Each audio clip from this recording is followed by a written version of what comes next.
மகா கந்த சஷ்டி கவசம் அக்டோபர் 22 ஆரம்பித்து அக்டோபர் 27 முடியுதுங்க.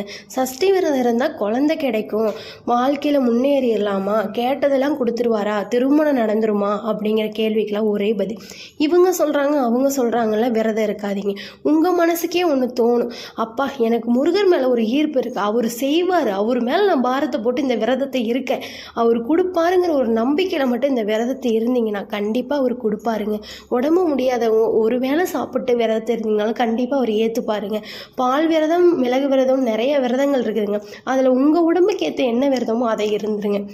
போன வருஷம் தாங்க திருச்செந்தூரில் போய் எனக்கு அப்பா அம்மா வச்ச பேரோ அவ்வளோ அழகான பேர், ஆனால் இவங்க 4 பேர் வச்ச பேர் ஒன்று இருக்கேப்பா, குழந்தை இல்லை நீ கேட்க முடியலப்பா, இதுக்கு மேலே நீ மனசு இறங்கி வரமாட்டியப்பா அப்படின்னு அழுது அவரை உருகி வேண்டிட்டு வந்தேன். ஆனால் இந்த சஷ்டி விரதத்துக்கே ஒரு அழகான பெண் குழந்தைய எனக்கு கொடுப்பாருன்னு நான் நினச்சி கூட பார்க்கலைங்க.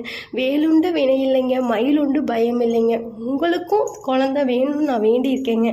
கண்டிப்பாக எல்லாத்துக்குமே குழந்தையும் கொடுத்து திருமணம் நடந்து செல்வாக்கோடு இருப்பீங்கன்னு முருகர் மேலே நம்பிக்கையை வச்சு வேண்டுங்க.